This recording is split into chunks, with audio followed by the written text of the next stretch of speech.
you're not going to hand wave the performance just because Fur Elise was a great piece of music. You know what I mean? Mm-hmm.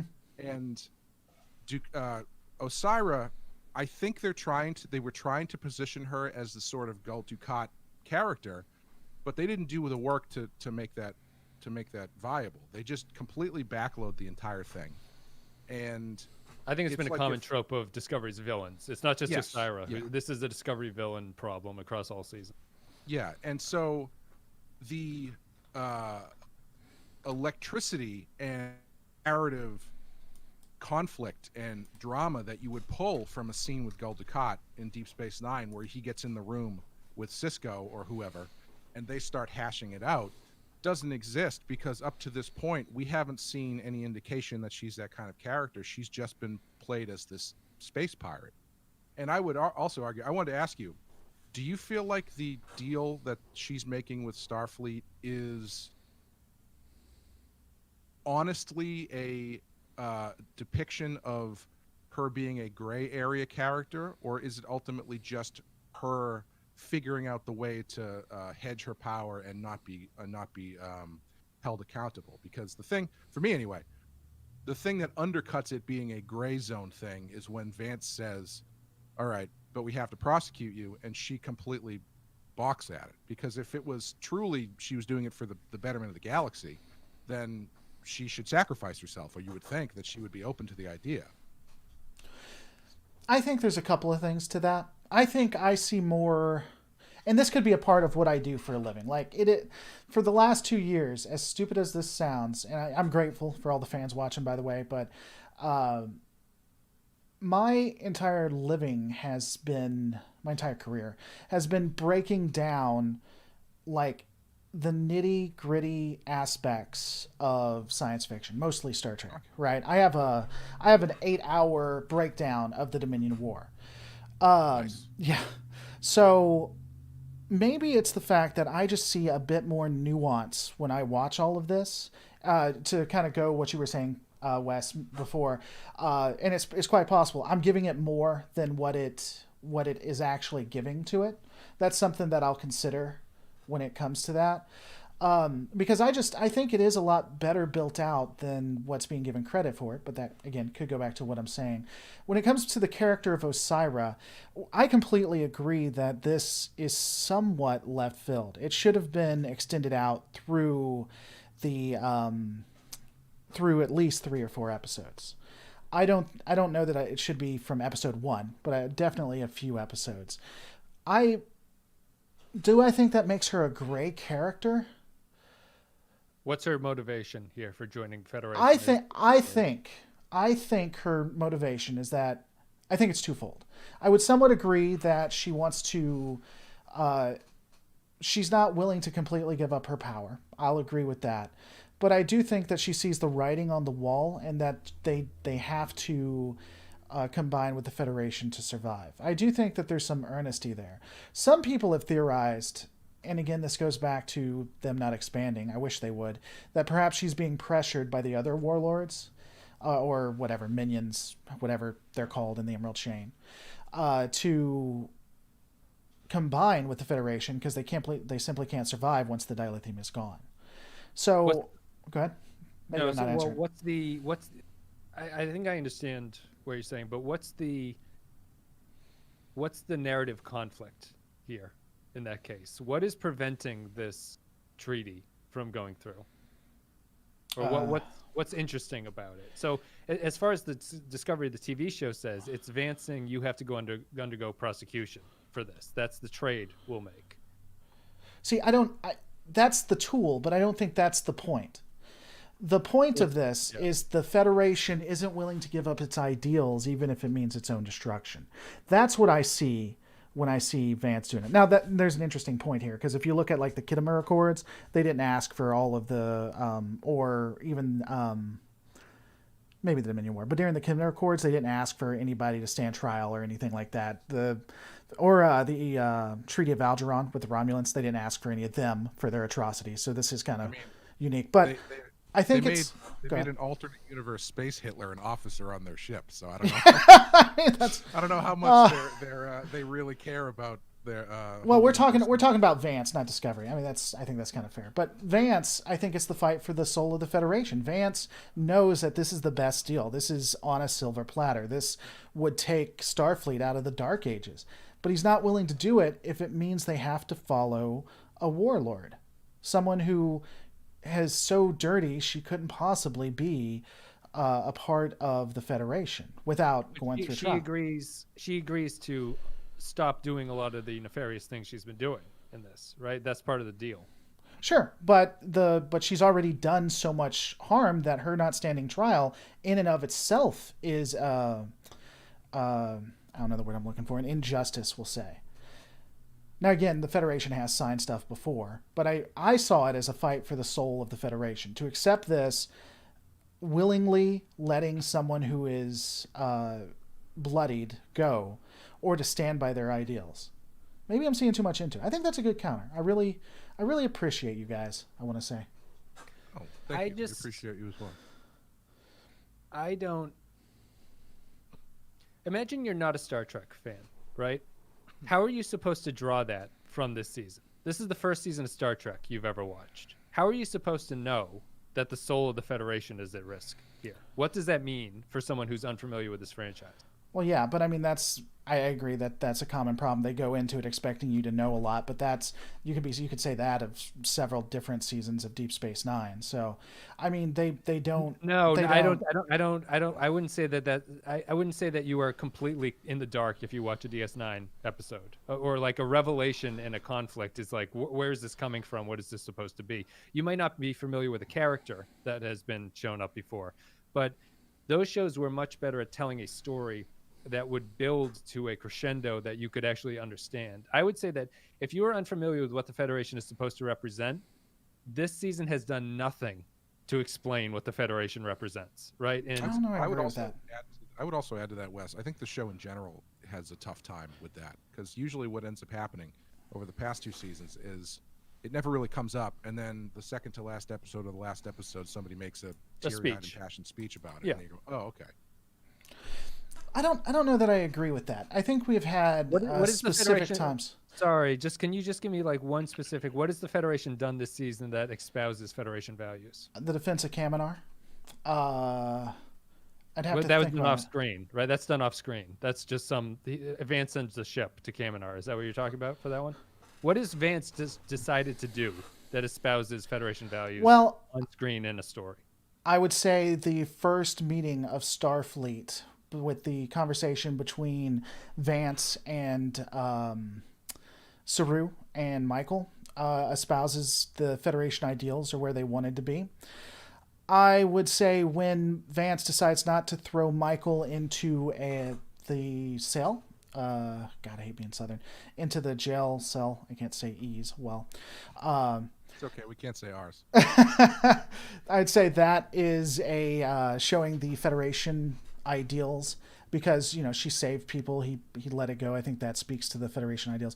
I honestly think it does. Now I'd have to think about it, but I bet if I took some time, I could bring you examples of it. Now, is it straight 100% TNG Picard in front of a screen telling you what the Federation is? No, I don't.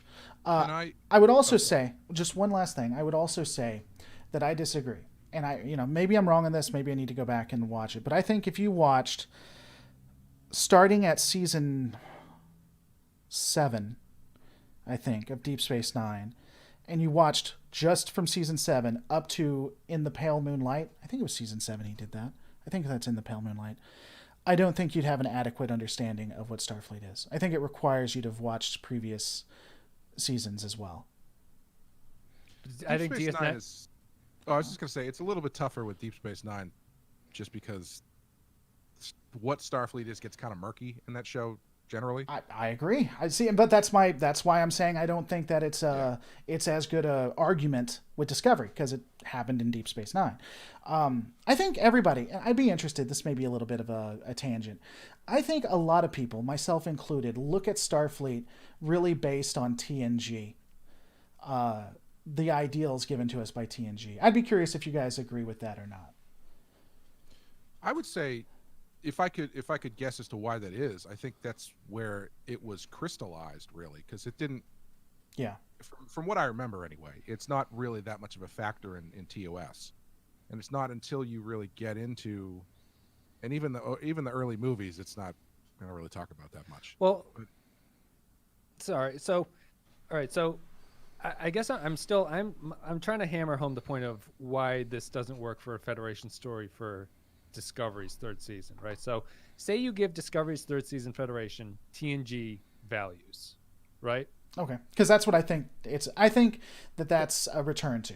I do think that. I'm sorry. Go ahead. Yeah. So that's your perspective on it. Where is the narrative conflict coming from there? In terms of this story and what happens in Discovery, where does the Federation being good create conflict for something? I would argue Discovery's third season Federation should be much more similar to a Section 31 type government organization. That is like, we're trying to survive. We're trying to push through this. We had to make a few compromises to do the right thing that needed to be happening. What they do instead is they do give it a TNG outlook, which is like on the broad swaths of this is like Discovery shows up and Burnham shows up and everyone's like, Federation? I haven't heard the Federation in 150 years. Oh, actually, the Federation is over there. So it's like you're internally not sure where the Federation stands in this universe. You go there, and they are so blandly uncompromised. They just can't go places. That's the only problem the Federation has in this show, and it's not narratively interesting. There's nothing there that you can push against. I don't think so, because we see specifically they talk about how they're in triage and they can't do anything but survive. I don't want talk though. That's the problem. I want Vance to do something. I don't want him to just chime in. They have 10 episodes. That seems unreasonable. They have 10 episodes, and you want them to follow an arc that the season didn't follow, right? They could have eliminated the burn. Would be my argument. Yes, or like, made it more worthwhile. I agree on that. I'm sorry. Go ahead. I was agreeing with you. No, that's just I would like to hear an argument for why you would not portray the Federation doing something in this, because Discovery acts as the proxy for the Federation, which is very unsatisfying because it gives you no insight into what the actual Federation thinks about things. It only shows you the Discovery crew doing stuff. And also you have Discovery, who is a relic of 1,000 years ago, and it has their own understanding of what Starfleet is. And I mean, now this is kind of pushing it into a different show, but they don't use that as a counterpoint really for the modern Federation. Like, there's no real Vance. What's special about Discovery in this universe? Well, I was going to say Vance never really gives them an order or gives them a mission that they think goes against Starfleet values, because Starfleet doesn't really. They're kind of middling in this, and I think all the stuff you're talking about, James, I find there's a very sharp distinction between situations and stories. I think the stuff you're talking about is a great situation, but I think it's a badly told story, because all those elements are great setup, and they're great when you put them on paper, and it's great where if you explain to somebody what the setup was and where everything was going. It's great. I think it sounds great. The Starfleet's in disarray, Federation's broken up, blah blah blah blah blah. But I don't consider that a story. I consider that a situation. Sorry, Clay, can I interrupt with this? My analogy that I've done is that what Discovery does for storytelling is say, Laura, I give you a pound of ham, a block of cheese, and a 100 slices of moldy bread, and I throw it at you, right? And it's all scattered all over the ground. I go, here's a sandwich. I didn't give you a sandwich, right? I gave you ingredients that make a sandwich. But the art of making a sandwich is not just to collect a whole bunch of information and then throw it at somebody. You have to go to Subway University. That's right. You have to, yeah. And then I have to complain that you're not giving me enough cheese, and they say we're only allowed to give you 2 slices of cheese, and I say, what is this? I thought this was America, and then I get dragged out. That's my analogy to Discovery. So information is not a story. Ingredients to something combined, or ingredients being in close proximity to you, is not a sandwich. There's something that defines the sandwich, and there's something that defines a story. Discovery is what Clay's saying, situations where characters tell each other stuff is not effective storytelling. I need to see them do things. I need to see their actions, because you only know what the characters are made of when they do their actions, not what they say. Because if characters are just talking, you're like, are they lying? Do they actually believe this? What are they doing? The only way you know true characterization is when you see the characters do something. And that shows you if they're a liar. It shows you what their beliefs are. It shows you how they they believe in things. It shows you what they're actually core made of. And this show is obsessed with just having characters talk to each other and have scenes where Detmer's like, no one says hi when I fly the plane, and you're supposed to think that that's a story that they've done. Detmer's story is not a story. Detmer's story in this is she gets diagnosed with a disease that goes on for a couple episodes. She gets to shoot the missiles, and then she's better. It's like, there's no story arc to this. What is the point of telling me that story? That's my problem with it, and the problem with treating the scenes of characters saying things as if it means something. In my opinion, it's just information, and I'm not interested in information. I think here's a good, and this is probably towards where we'll end on this as well. By the way, for those who are watching it now, Pensky File, it's penskyfile.com, right? The Pensky File. The Pensky File. Yeah. Of course it is. That's exactly where it goes. The Pensky File. One of the coolest logos I've ever seen. Guys, go check them out for sure. Okay. It's not just Trek, but all kinds of things. I'd like to thank my Fiverr Korean animator who made that. I don't know their name, but they did a good job. Fiverr's awesome. I love the hell out of Fiverr. When they go and see, we'll start it this way. The episode where they go to Earth, without getting too deep into it, because I want to give you my interpretation of it, because I think it's going to show the drastic difference between us if I'm right. What do you think about that episode? Remind me what happens except sure. that they go to Earth. So they arrive to Earth. Earth activates a shield. It says, get the heck out of here. We don't want anything to do with you. You're going to bring the pirates. Pirates come. And, pirates wearing masks so that you can't recognize who they are. Yeah, exactly. Which makes all kinds of sense, because that's, as you do. Yep. That's Discovery storytelling shortcut right okay, there. so you add a bump in the road that does not add anything or make any goddamn sense, and then say that that's a story. But sorry, right. Laura, go ahead. Yeah. So here's my interpretation, and this is where I think that where we vary. And let me ask you this, because I think this may be what's holding me back. I don't mean this in a bad way, because I think it's a detriment on my side. Have either of you been through film school or have a film degree at all? I don't mean in a bad way. I do not. I've worked tangentially in the film world, right. but I've never gone through. Here's storyboarding, and Clay works in comic industry, which is story. And you don't even need the degree to be in film. People do it all the time. It's not necessary. But here's why I think it kind of holds me back, because I think that was a pretty great world building episode, and here's why. They show up to Earth expecting Starfleet to be there. Starfleet isn't there anymore. Starfleet left because Starfleet was afraid that the United Earth was going to become a huge target. That's another, for me, world building piece of Starfleet. Starfleet left to protect the Earth, something very Starfleet would do.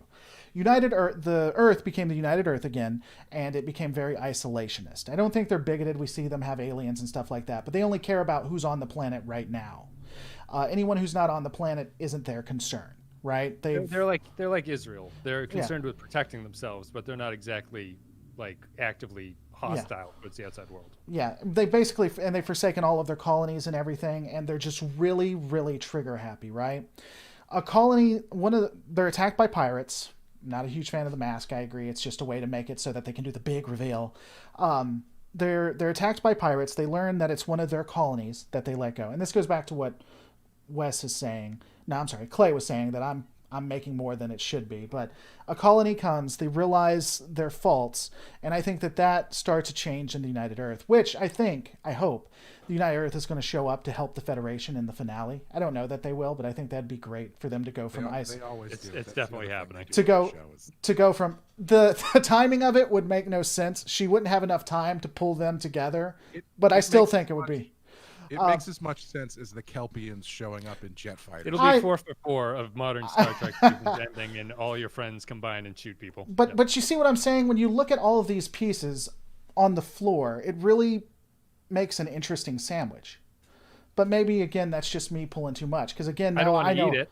I don't want to eat this dirty sandwich on I the don't know. floor. I don't know. No, It has a ton of world building there. I don't know. I thought it was a good episode because of all the nuance in it. Go Want ahead. to go, Wes? Well, yeah, I think that is an accurate description because I'm not interested in that kind of world building. To me, world building more organically grows out of an interesting story. What the problem with that story is that story logically makes no sense. Why did the colonists just not say, please don't shoot us, we're Earth people, we'd like to come back home? Instead, they have this drawn out, bizarre disguise thing where they're wearing helmets and you can't tell who they are. They haven't just contacted them, sent like a FM frequency radio signal out to the moon of Titan or whatever it is to say, hello, is anybody out there? It's a story that's built on this idea, but like all Discovery stories, the writers are not interested in looking at the scaffolding that's holding up this idea. They're just like, just do it, just get that out there and see what happens. But the stories in great shows live in the details down there. They make you feel things that, like, even if the resolution of a story is terrible, like that resolution is, the journey to get there was fun. Discovery's journey is not fun. That's the problem. And if when you get to the end and it's a bad resolution, you just go, that was a colossal waste of time getting there. What a strange decision to do that, even with the best intentions, even if they're trying to flesh out a world and this is what the Federation is supposed to be. The way they go about it is hugely flawed. And also, I didn't find that episode landed from a point of what is the crew of Discovery really taking away from this story that they've just told? Because like all the best Deep Space Nine episodes and even the better ones of Enterprise have that moment at the end where someone kind of reflects either positively or negatively on what all of this has meant. And the end of that episode has the secondary crew going down to Earth, which is in pristine condition and seems to be fantastic. I mean, there doesn't seem to be anything wrong. It has that tree that's existed for that tree. 1,000 years. Is that was it 100? I thought it was like over 100 It's probably years. Something. it's the biggest tree that I've whatever ever it was. seen. Yeah. Yeah, Whatever it was. it's a 1,000-year-old tree. You go through telling this story about how isolationist Earth is Suffering. bad, Suffering. Yeah. the bad thing to do, and they're rejecting everybody. But then you go down to Earth, and it's great. Like, it looks like they made the right decision. And I don't, and the stuff that just happened doesn't really resonate with anybody on the cast or on the ship, because they, instead of that, they have this scene where everybody gets to be nostalgic for a tree. It should give them insight into why they have to fix this current Right. state of the universe. Right. There should be like, this is what happened to Earth. This is what we can't allow to continue happening. I'm not denying that you're right about the pieces that they give you, and I think that episode is largely probably the most thematically linked to the larger story that they want to tell about Starfleet and about putting the Federation back together and stuff like that.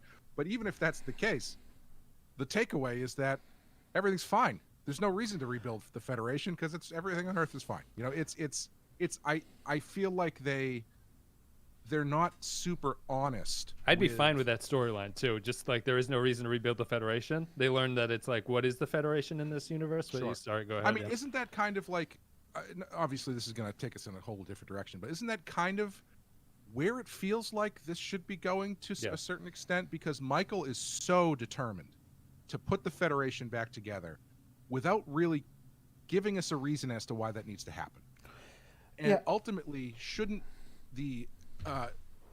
through a season of where they talk about she has a Messiah complex, talk about how everything has to be about her, talk about how she always has to inject herself into everything, and don't ever undercut that or subvert that or address it, it feels like ultimately the realization she should have is that the Federation as it was is not the answer and doesn't need to be the answer, because it's about what the next step is. Yeah. But I don't know. That's not the story they've been telling. Let me ask this out of curiosity. I think it was more Earth was being like hoarders than anything else, and they were afraid of getting attacked. What if the story, instead of having the mask, it was they knew it was the colony, like Alpha Centauri or whatever, and they just said, "Oh, Alpha Centauri, they've become pirates ever since this occurred," and then everything else goes the same way. They find out it was a miscommunication, that Alpha Centauri, they're hurting, they don't want to be pirates, they're forced to be pirates. if they had started with that, do you think it would have been a better story, out of curiosity? Or do you think it still would have been pretty horrific? No, because it's still undercut. So say that happens and they reveal that the only way for that outcome of that story to make sense is that Discovery is never allowed to come back home. Earth at this point is so paranoid and so scared that you are not allowed back on Earth. And so people go, we can't even go home in this future. Like, Right. this is what has befallen us. But instead, it's just they solve the problem. And then they, as Clay says, they go to Earth and it's fine. Everything's fine on Earth. And that's a huge storytelling problem. In that story you're describing, I think what happens is Discovery, because Earth is not helping them. Earth is being very isolationist, and they're not even really trying to engage with Discovery. Discovery figures out that these people are from Earth, and Discovery goes, these people are from Earth, and Earth goes, we don't care. Yeah, don't care. And so that tells Discovery what the state of the universe or the galaxy or Earth is from that point, and gives you something you can really sink your teeth into as far as a dramatic story. Then I think that in that through line right there does more for me in a world building sense than any sort of here's a scene where someone from the government talks about what happened the last 100 years. Yeah, I don't know. If we want to go for world building, I think Blade Runner is fantastic at world building, and they don't talk about anything. They just do their world building through what they give you and through what you see and through how people act and stuff. And I don't think talking about the state of things necessarily equates to good world building. But I guess it takes away from the story. It would be my it's a wasted time where you could actually have story and problems and conflicts is instead wasted on things that have to be told to you instead of shown to you, or have characters act the actions. I wonder if Trek, the way people remember it, and I've said this before, I wonder if Trek truly can exist anymore with how tastes in storytelling has evolved. Because I'm not necessarily disagreeing with you guys.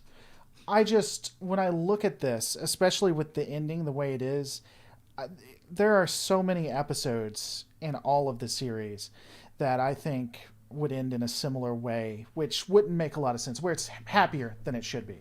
Because I don't disagree. I think that would be interesting for the United Earth to be, like you said, to be isolationist, and for them at a personal level realize, like that one, whoever it was, General, whatever her name is, or whoever she was, to realize there may be something wrong, but it still leaves with the United Earth saying, get the hell out of our space. And then you can lead towards the United Earth actually showing up to save the Federation. That could be interesting.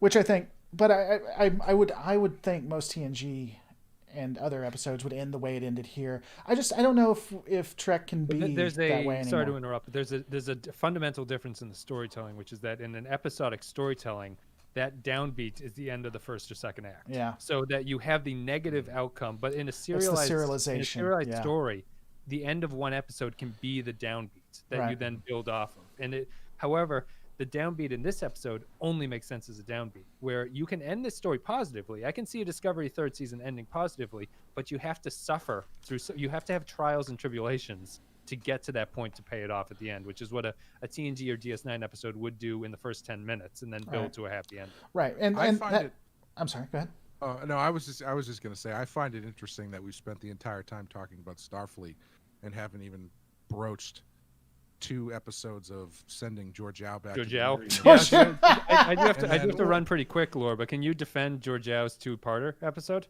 I don't. I mean, when you say defend, what do you mean? Just what purpose did that story serve except to get rid of a character, and it took 2 hours of a 12-hour story to do? What narrative story does that add to it? That's an interesting thing to the overall arc. First off, you have. I don't think every episode has to move towards the overall arc. Filler episodes exist for a reason. We saw them in the DS9 Dominion War. We saw Power Rangers is well known for it. I would argue this is a different storytelling mechanism. The gold standard of storytelling. Power Rangers. Dominion War, I mean, DS9 did it too. And I think it in a similar way. I don't know that it moves anything forward. I don't know. I don't know that it does. Is Georgiou a good character? Just curious what you think. You like Georgiou? I've never liked Georgiou. I think she was a rotten character from season, what is it, 1 or 2? Season 2? Season 1. Season 1. I think that she never made any sense. Her hero worship of Michael never made any sense. I think she was better in season 3, but I've never really liked her. It's from a rotten tree. There's not a lot you can do with that. Can we just go out with my summation of Georgiou and how it represents what Discovery is? Georgiou was a character that clung around for no particular reason, other than it seems that they liked the actress and they wanted to have this character. There's no real reason that she even jumped into the future with Discovery, because we already knew at that point she has a Section 31 show that she needs to be alone for, and she can't have everybody else with. So, right. outside of that, Georgiou spent this entire season being an insult comic who was walking around roasting people and threatening to kill them, right? She says goodbye, and Saru and Tilly have a scene where they're like, it's been great to know you. You're like, what a fantastic person you are. And she says, Saru, if we were alone, I would cut your head off and eat your fear tendrils. And he says, oh, that Georgiou, what a cat. What a scamp.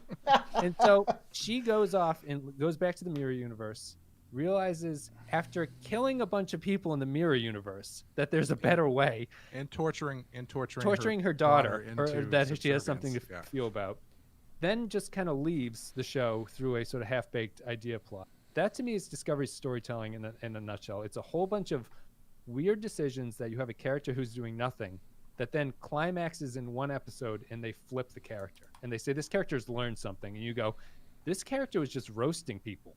That's all she did in her scenes this entire season. She hasn't learned anything. She did not have a single story where Georgiou and Tilly or Saru go off and do something, and Georgiou learns that there's a better way to exist in this universe. Never happened. Georgiou never learned anything in this universe. And then they have two-parter to say goodbye, where she cries and says, can Michael come with me? And you go, what is this show talking about? Where is Did she say, can Michael come with me? She does, yeah. And the guy says no, she can't. She's got to stay here. Really? I missed that part. Oh man, and then it ends with you'll be a great captain or something. Yeah, your gratuitous, glad-handed speech to somebody else who doesn't need it. Yeah, which happens every single episode and is just tiring. I think her saying goodbye, especially to Tilly, I think I felt some emotion in that. I'm not a huge fan of Georgiou. I did like how she finally told Tilly, I think your crew will outlast you or something. It's like the most backhanded compliment you'll ever receive. You'll soon be demoted after your incompetence. No, not that. I think she was inferring she'll be killed, that she will take care of her crew so well that she's going to get killed or something like that her crew will survive her. I don't know. I can't really defend Georgiou all that much. The can she come with me is stupid. I've always hated the superhero worship. But that'll be a good point to end on it. You went. Again, guys, I apologize so much. I hope you come back when we don't have this many issues. Check them out, The Pensky File. What's the next one coming out? What's the next thing people should be looking for? Well, we're going to close out Discovery, obviously. Clay has Rotten Horror Picture Show, which is a horror podcast. He's going through the top 200 horror films on Rotten Tomatoes with Amanda. He has Badass, which is a Batman the Animated Series show, where all these are going through like the episodes of each one. And then we're currently covering, once Discovery ends, we're going to resume Star Trek Enterprise. We're at the end of season 2 for Enterprise. We're going into the third Xindi arc. Season of my life. Longest season of our lives. Yeah, I've been watching that. You can, just for the Enterprise thing, Enterprise, fairly boring show. Discovery, exciting show. Enterprise does better storytelling. That's the difference between the two of them. But it's just not exciting storytelling. Xindi, man, I don't know. First season was pretty rough for me. But, I mean, that could be a conversation for another time. We find the second season to be much worse. Yeah. By the way, guys, I see a lot of you have been agreeing with them more than me. If you want to support people, go check out this Patreon right here. That's the only way that we all can keep doing this is by the lovely support of you. So check them out at penskyfile.com as well as their Patreon. Send them some love, guys. Thanks so much for coming. This will be going unlisted, and then I'll cobble all three together, and then will somehow talk them into coming back on when we never have these issues. Though I don't think they'll ever talk to me again. It's been so rough. Thanks so much for coming, and definitely check these guys out. Thank you. Thanks, guys. All right, and we are